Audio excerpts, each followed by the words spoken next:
Welcome back your YouTube channel goal of life with study. I hope आप सभी अच्छे होंगे और आपकी तैयारी अच्छी तरीके से चल रही होगी।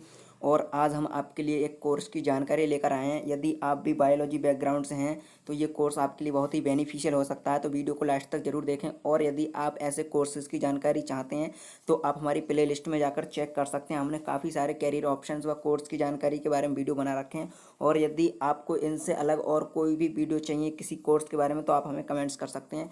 चलिए हम देर न करते हुए वीडियो को शुरू करते हैं। तो हम बात करने वाले हैं आज एक कोर्स के बारे में, जैसा कि आपको स्क्रीन पर शो हो पा रहा होगा। हम बात करने वाले हैं अब आज बायोमेडिकल साइंस कोर्स यानी कि बीएससी की बात करने वाले हैं हम। BSc biomedical, bachelor of science biomedical science में क्या है, बैचलर डिग्री यानी बीएससी ऑनर्स करने के फ़ायदे और इसको कैसे कर सकते हैं हम, कौन कौन से कॉलेज हैं, क्या क्या फीस है, सब कुछ हम डिटेल में कवर करने वाले हैं। तो वीडियो को लास्ट तक जरूर देखें। पहले हम बात कर लेते हैं बायोमेडिकल साइंस क्या है आखिर, इसकी बात करते हैं। बायोमेडिकल साइंस तो जैसा कि आपको शो हो पा रहा होगा, ये दो शब्दों से मिलकर बना है, बायोमेडिकल और साइंस। तो इसको बायो को हम बोलते हैं जैव, ये हो जाएगा हमारा जैव चिकित्सा विज्ञान। तो इसका हिंदी में मीनिंग ये होता है। और इसमें क्या है, बायोलॉजी और मेडिकल का क्या कॉम्बिनेशन होता है, बायो का और मेडिकल क्या होता है, इसमें कॉम्बिनेशन होता है। तो इसको बोलते हैं बायोमेडिकल। और आप इसमें क्या क्या कर सकते हैं वो हम आगे वीडियो में देखने वाले हैं, तो वीडियो को पूरा ज़रूर देखें बिना स्किप किए। चलिए हम आगे की बात कर लेते हैं। हम बात कर लेते हैं इस बीएससी कोर्स की बात कर लेते हैं। ये कोर्स कितने वर्ष का होता है। तो यदि हम इस कोर्स की ड्यूरेशन की यदि बात करें, क्या ड्यूरेशन, तो इसकी जो ड्यूरेशन है, ड्यूरेशन को कोर्स अवधि भी बोला जाता है। क्या कोर्स अवधि, हिंदी में कोर्स अवधि बोलते हैं। इसकी ड्यूरेशन 3 ईयर होती है। इसकी कोर्स ड्यूरेशन कितनी होती है, 3 ईयर, यानी 3 वर्ष का ये कोर्स होता है। और इसके जो एग्जाम्स हैं वो सेमेस्टर वाइज होते हैं। इस प्रकार आपके क्या है, 6 सेमेस्टर हो जाते हैं। कितने, 6 सेमेस्टर, यानी कि एक वर्ष में 2 सेमेस्टर होते हैं। इस प्रकार आपके 6 सेमेस्टर हो जाते हैं इस कोर्स में। तो ये तो होगी ड्यूरेशन की बात। हम आगे बात करने वाले हैं। अब हम देखने वाले हैं एलिजिबिलिटी, यानी कि ये बहुत ही इंपॉर्टेंट पॉइंट होता है किसी भी कोर्स में एडमिशन लेने के लिए कि एलिजिबिलिटी क्या है। एलिजिबिलिटी को हम हिंदी में योग्यता भी बोलते हैं। क्या, योग्यता और इंग्लिश में से क्वालिफिकेशन भी बोला जाता है, ठीक है।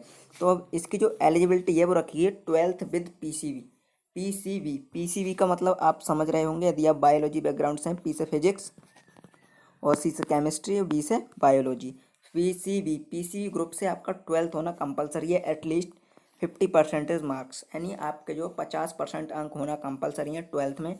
यदि आप अपियरिंग में, यानी इस वर्ष आप 12th की परीक्षा देने वाले हैं, तब भी आप इस कोर्स के लिए एलिजिबल हैं। ये कोर्स आप कर सकते हैं, इसमें क्या है, एडमिशन ले सकते हैं। और यदि आपने पहले ही कर रखा है इंटर, तब भी आप इस कोर्स में क्या है, एडमिशन ले सकते हैं। तो ये तो हो गई एलिजिबिलिटी की बात। और ये जो परसेंटेज है इसकी, जो पीसीबी 12th में, वो आपकी परसेंटेज डिपेंड करेगी इंस्टीट्यूट पर कि वो किस प्रकार की रिक्वायर कर रहे हैं। तो अलग अलग इंस्टीट्यूट के हिसाब से अलग अलग हो सकती है। तो आप देख लें जहाँ पे भी आप एडमिशन लें। तो चलिए हम आगे बात करने वाले हैं। आप बात कर लेते हैं हम एडमिशन प्रोसेस की, यानी एडमिशन प्रोसेस क्या रहता है, यानी किस प्रकार हमें इसमें एडमिशन मिलेगा।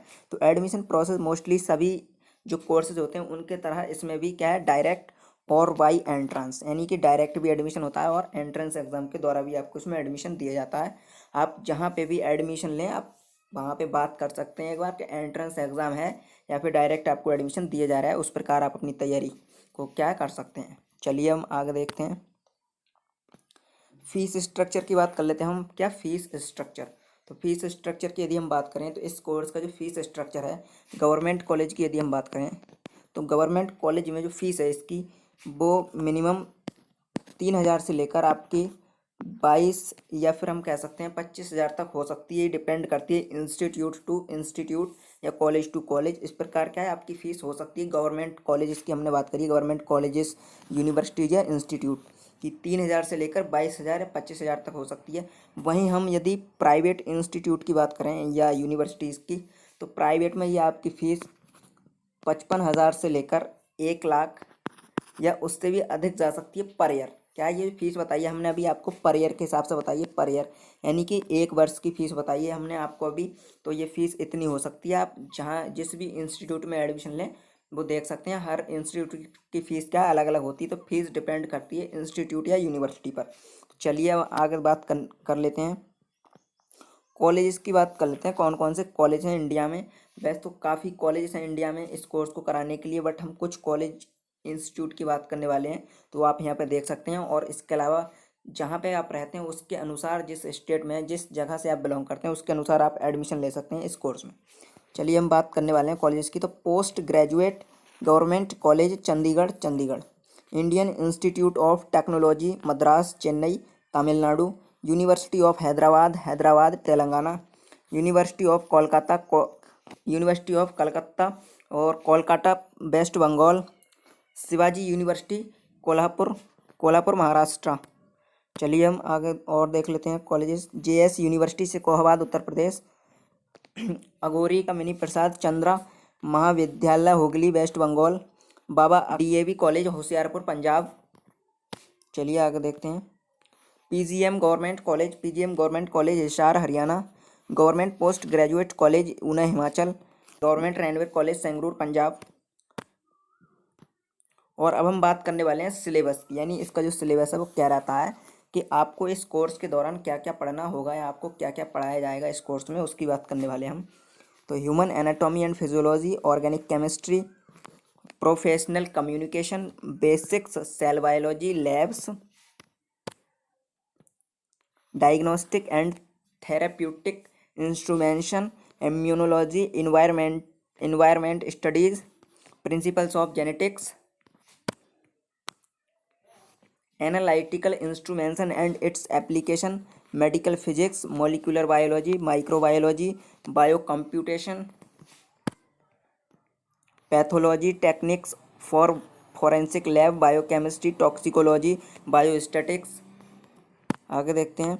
हॉस्पिटल मैनेजमेंट, प्रोजेक्ट वर्क और मेडिकल एथिक्स और लैब्स। ये आपका क्या है सिलेबस है। तो आप सिलेबस को देखकर जान गए होंगे कि आप इसमें क्या क्या कर सकते हैं।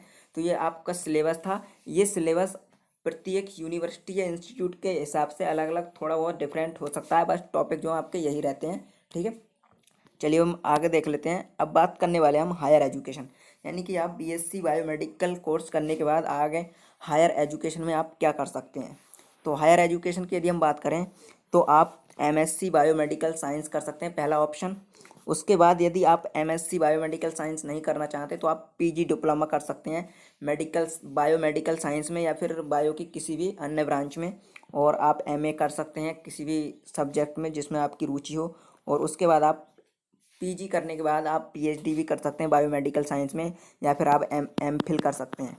क्या एमफिल कर सकते हैं। इसके बाद अब बात कर लेते हैं हम जॉब अपॉर्चुनिटीज़ की। क्या जॉब अपॉर्चुनिटीज़। तो जॉब अपॉर्चुनिटीज़ की हम बात करते हैं। क्लिनिकल रिसर्च कोऑर्डिनेटर बन सकते हैं आप, clinical specialist, biostatic manager, medical coder, clinical data analyst, research assistant, lab manager, imaging research scientist, biomedical engineer, biomedical scientist, biomedical technician और टीचर भी आप क्या बन सकते हैं इस कोर्स को करने के बाद की सैलरी की, यानी आपको इन जॉब्स इसमें सैलरी कितनी प्रदान की जा सकती है। तो सैलरी डिपेंड करती है आपके अनुभव पर और आपकी कंपनी पर जहाँ पे आप जॉब कर रहे हैं, जिस संस्थान में या जिस जगह जिस सेंटर पे आप जॉब कर रहे हैं उसके अनुसार क्या आपकी सैलरी डिपेंड करती है। यदि हम बात करें तो आप स्टार्टिंग में एज ए फ्रेशर आप 15,000 से लेकर 25,000 तक अर्न कर सकते हैं इस कोर्स के दौरान। और जैसे जैसे आपका एक्सपीरियंस बढ़ेगा उसके अनुसार आपकी जो सैलरी है वो सैलरी में क्या है इंक्रीज होगा। तो ये डिपेंड करता है आपके अनुभव और क्या है जिस संस्था है जिस कंपनी में आप जॉब कर रहे हैं उसके अनुसार क्या है आपकी सैलरी डिपेंड करती है। तो ये तो होगी सैलरी की बात। अब हम आगे देख लेते हैं। लास्ट पॉइंट है हमारा एम्प्लॉयमेंट एरियाज़, यानी कि आपको कौन कौन से एरियाज़ में जॉब मिल सकती है। तो national health service, pharmaceuticals and product manufacturers, various government departments, यानी इसके अलावा जो अन्य डिपार्टमेंट होते हैं गवर्नमेंट के उनमें भी क्या है आपको जॉब मिल सकती है।